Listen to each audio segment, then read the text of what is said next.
do you think, in your perspective, there is a need for, other components which allow, like the foundation program that we have at Rishihood University? So if you're concentrating purely on placement right now, it's possible that you're out of action in about 10-15 years.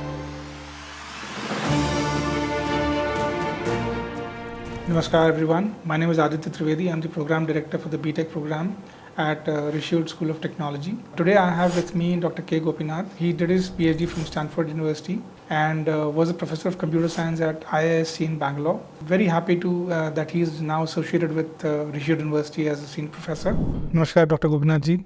Welcome you again to Rishihood University. Thanks. You keep coming here every often from Bangalore. Thank you so much. We love your presence over here. This time I thought I'll, seek some time from you to understand a couple of things which have been part of our conversations at the Rishihood University from an education standpoint. As you know that we have, a large B.Tech program, and you are one of the senior professors for the B.Tech program. I also wanted to understand from you several dimensions of the computer science education in India. So first of all, if you could share your thoughts on how do you see, given the demand that globally we are seeing for Indian technology professionals, number one, how that has been one of the, in that sense, biggest exports, if I can use that term, for the lack of a better word. How do you see this aspect? Okay.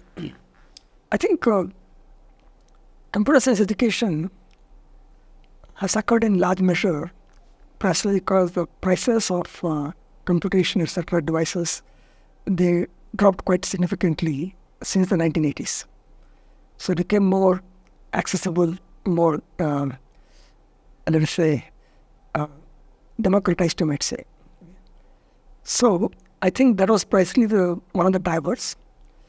And also the free software, for example, that started somewhere about mid-90s, that added one more additional layer to it. So these two things came together in a powerful way.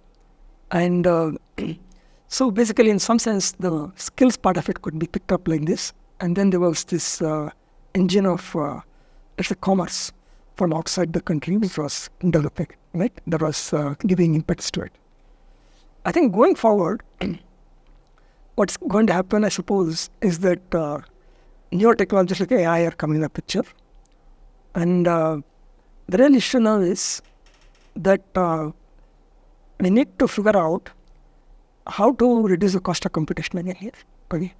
I think this is where there might be some tricky issues for us, because from an educational point of view, the ability to get access to low-cost AI kind of computing equipment, that can be a slightly difficult solution. But I think the government of India is looking into how to make it more readily accessible.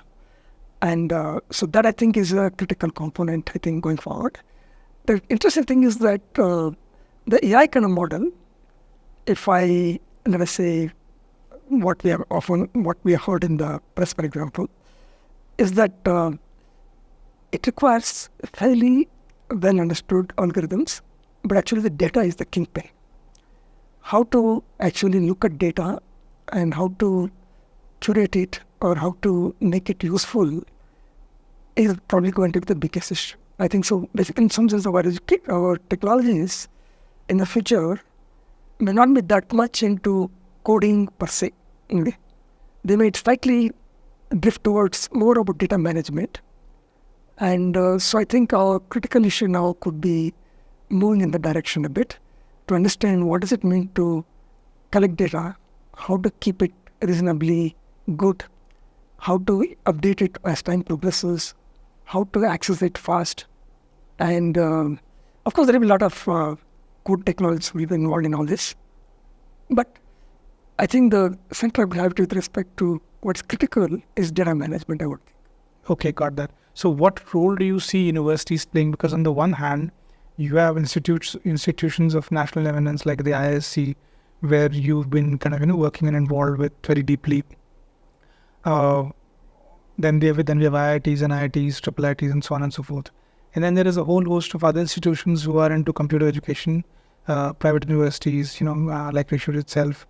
How do you think the private universities can, who are into the computer science education in India, especially for AI, need to do or can do such that it impacts the areas which you mention are need to be focused on?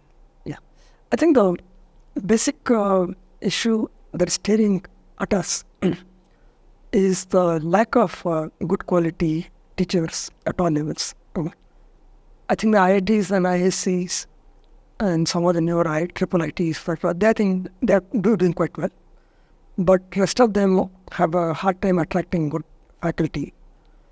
And so I think that industry being what it is, it attracts top talent. And therefore, it's depleting the talent necessary to man the other national institutes.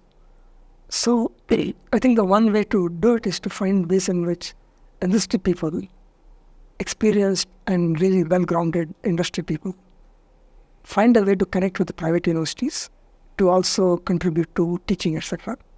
I think some kind of give and take has to happen between industry and the private institutes so that they can be part of, based on their experience, based on their insights about what's really required in the marketplace.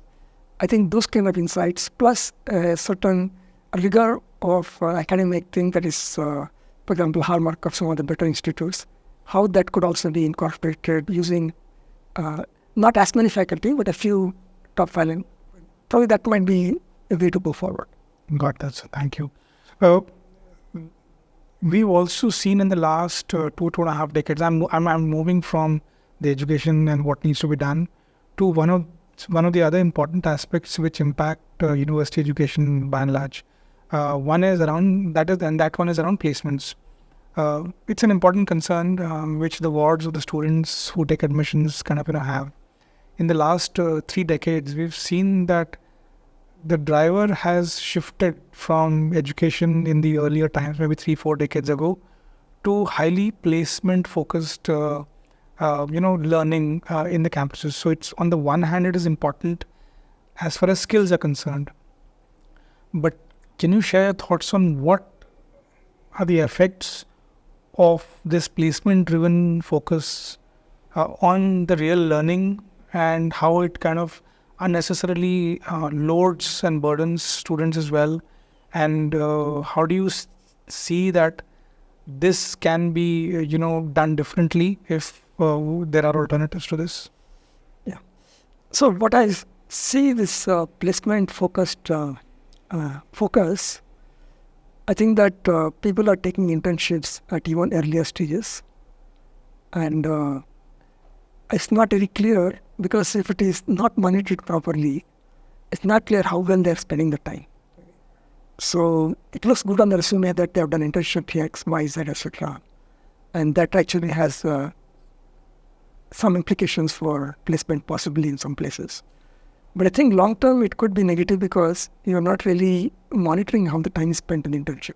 Because if you go to a commercial operation where the interns are left to their own devices, then it is basically just some kind of a holiday. Not holiday, I don't know what to call it. Okay. And so I think that's a danger that we are facing right now. I think what could be done is to ensure that the internships are more focused and they have a certain integrity to that model. I think that probably is missing a bit. And so there should be, when you are focused on placements, you tend to take certain courses in a particular way. That also has a negative impact on long-term growth. And especially, one should warn the students right now that typical technologies are basically about barely a decade survival rate. Okay. 5 years or 10 years. So if you're concentrating purely on placement right now, it's possible that you're out of action in about 10-15 years. And I've seen it with my own personal experience. When I was in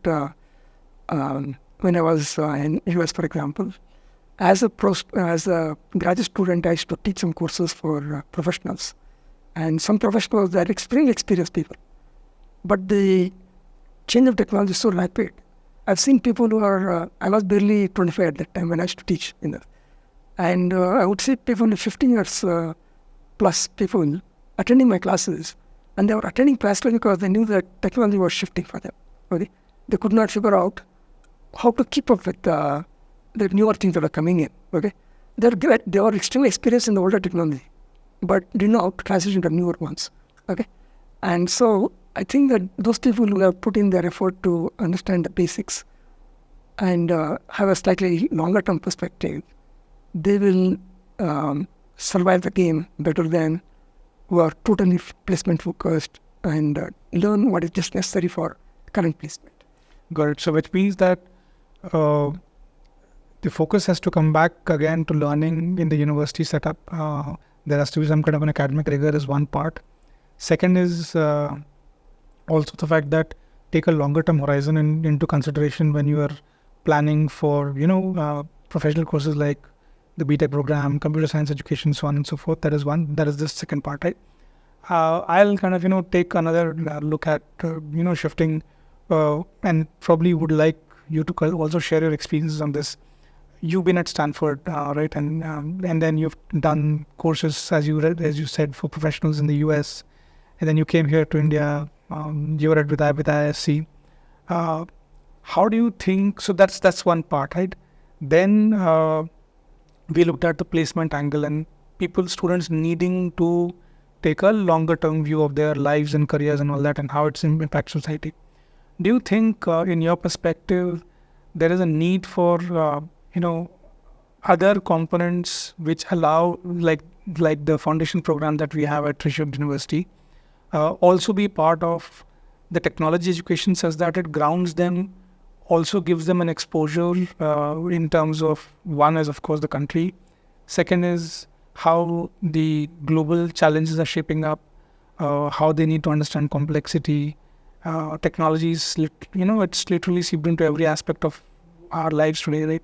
How does it impact policy? Because at some point in time, as you rightly said, once they graduate, and if they take a long-term view, there'll be much more dimensions to what they have learned, right? Any thoughts on that, sir? Yeah, I think you're raising an important point. I think for the same long-term perspective, which will help us, shape our lives long-term, I think it's important to look at, let's say, for example, in my opinion, even our earlier Indian perspectives, Indic perspectives. I'll give you an example why it is so important. I think all of us have heard about automated driving systems. Now, there is a very interesting thing that the US perspective is so different from what a startup company in, I think, Madhya Pradesh is doing in terms of automated car driving. The US system basically is collect a lot of data about all the roads and other kinds of stuff. And essentially what happens is that you collect all information, use the information to guide how the car should be driven. Okay? For example, in this state it is like this, in that state it is like that. Essentially collect all the data, use it to guide your driving.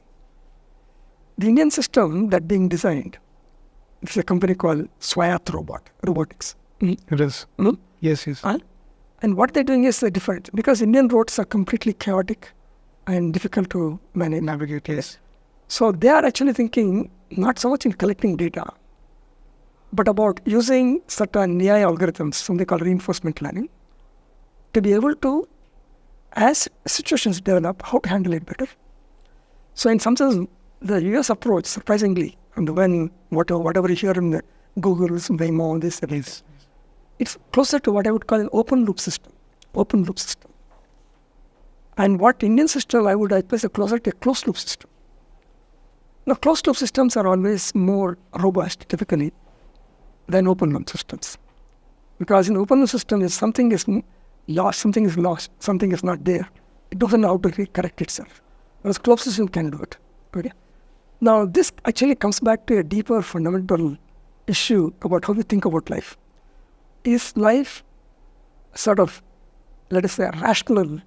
That is, by a few concepts, you can mostly understand what's happening around. Or like in the US kind of model, supposedly, okay, that all these programs, you sort of fix the world and then drive according to it. The world has been fixed, and the algorithms will figure out how it is going to drive across through this fixed world. Is that the model? Or a deeper model where you learn on the job, whatever is thrown at you, you figure out what to do. Now, because of open loop nature, it turns out that if sometimes there is for example, some reflection somewhere, something unexpected, your system, because an open loop system, can get into some possible difficulties. Okay? Unless you are prepared to handle all kinds of possibilities, and you have to enumerate all the possibilities. Yes. Okay? It's a far more difficult thing to do, and there are many examples of crashes and all this stuff. Of course, the people who are doing it are amazingly talented, amazingly qualified, everything. But in a sense, at a deeper level, the issue is the world completely, let us say, characterizable? Or is it always something which you have to look at it and see it with no face, see what it's like at that moment, and decide what to do? Okay? So in a sense, there's a deep, I'm not saying that the Indian operations is going to surprise the US operation, but it's a different approach. Yes, absolutely. Okay. At the philosophical level, there are two different approaches.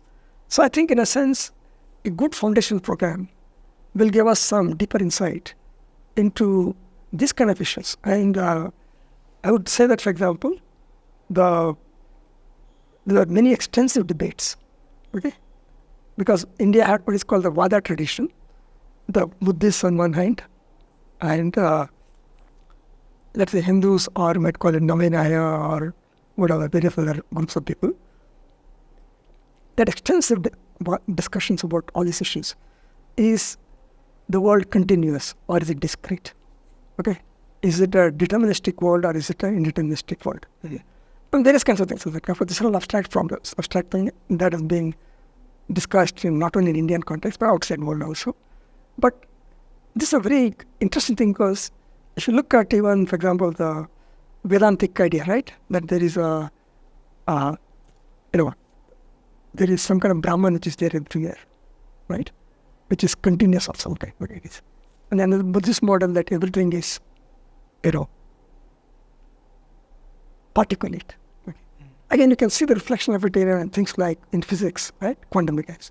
There's a wave-like functioning which is closer to the Hindu kind of model.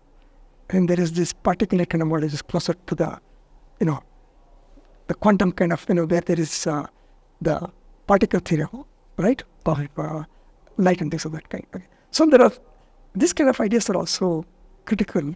So I think that if students are exposed to some of these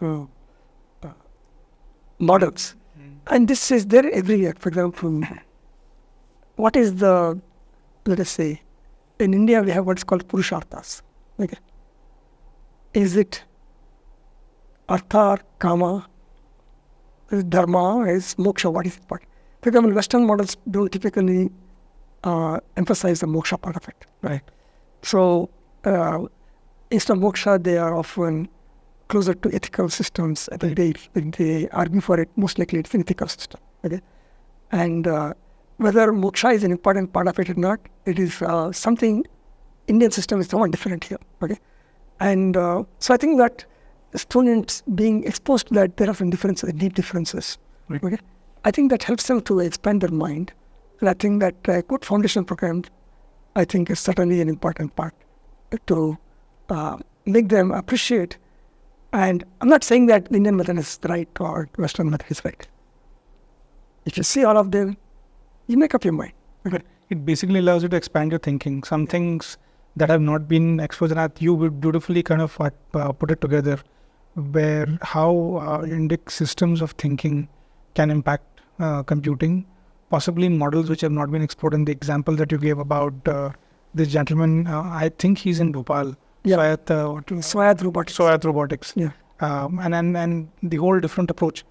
We are not getting into the good bad of it, but a different approach which possibly might expand or create more opportunities for students? And definitely, it is not, the US model is not applicable in India. The roads are here totally chaotic. You will never see any proper lanes. You will not see any of these things. True. So the US model just will not work. And so it makes sense that we think of it in a different way. And I think that Swath Robotics, I looked at his background. He looks like a fairly competent computer science AI researcher. So I believe he has something. He has some algorithms which I'm not too clear. It's not published. We don't know exactly what he's saying. Right. But his approach, I think, is, for me, at least at a philosophical level, the right one. Got that, sir. So this is a very interesting dimension. Given all of this in context, so in conclusion, if we are to kind of derive some insights from what you just shared, right from our approach towards education, our state of computer science education in India, the example that we took, and the need to have a strong foundation program which can be utilized by universities such that it allows more opportunities for students to think.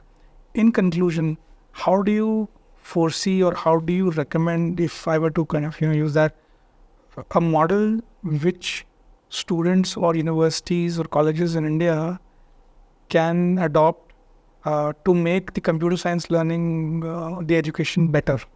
Okay. I think fundamentally, I think I would go the following way. I would first, because computational thinking was very well developed in India, I think I would actually argue that the Indian people were one of the earlier pioneers in this area. So the more you present in a historically accurate way about the computational tradition in India, I think that students, when they're exposed to it, they will also see the value of the kind of debates that happen in India about natural reality, etc. And that actually has an impact on future computation in India, because almost everything is getting digitized. So the natural reality and the digitization, there is some connection. If that they understand that things have happened in this country computationally a long time back, 2000 years back, they will see that this computation or digitization is not something totally foreign to our own traditions. They will tend to look at our own problems in our own ways, rather than think that we have to solve somebody else's problems and get money for it. Okay? Right. We will think creatively about our own problems.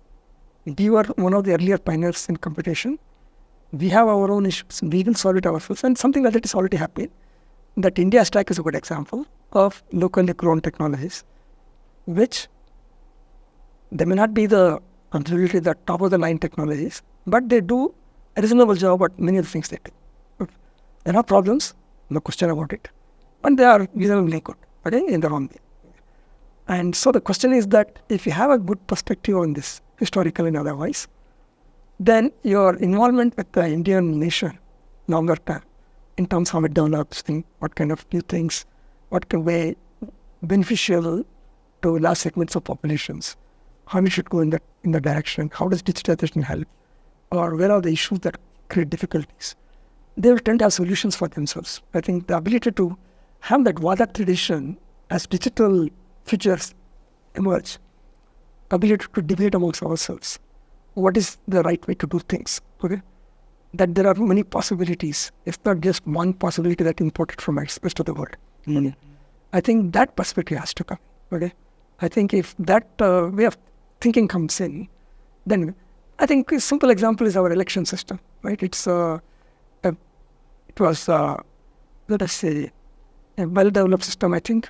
I think of all the digital systems that we have figured out, I think our electoral system is probably one of the best ones, because it is very difficult to tamper with it. Okay, absolutely. It's massive. It is anybody wanting to tamper the electoral system, they have to expend so much energy into it. Then they might as well use that energy to win the election instead of trying to tamper the system. Okay? Right. I think that created the system, though there are a lot of immature politicians who will throw stones at it. I think that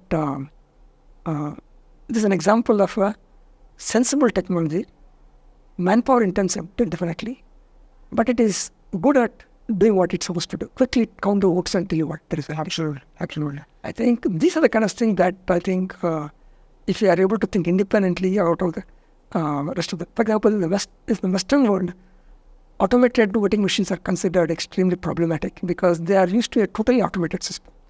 Okay, they are thinking everything will be automated. You'll be sitting in a home and then you'll be delivering votes.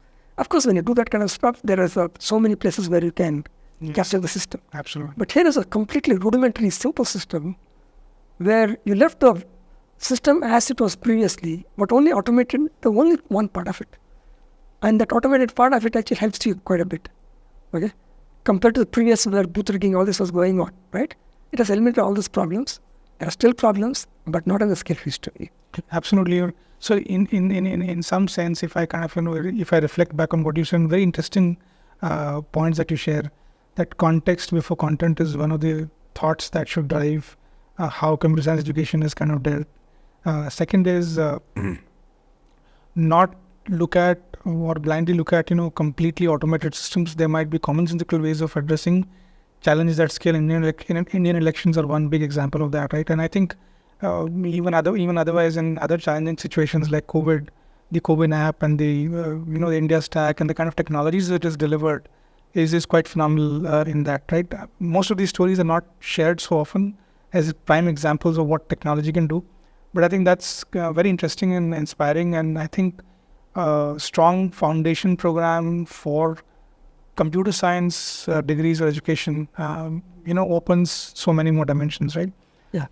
The students should be able to think for themselves rather than accept that it is done this way somewhere else and therefore we have to do it that way. Absolutely. Okay, I think that thing has to be broken. I think that a foundation program, if it helps liberate the mind a bit. Got that. That I think is what we need. Absolutely. Thank you so much, sir. Thank you so much for your time today. Wonderful discussing, all that we did. Looking forward to many more such interactions and times to come. Thank you. Thanks so much. Thank you.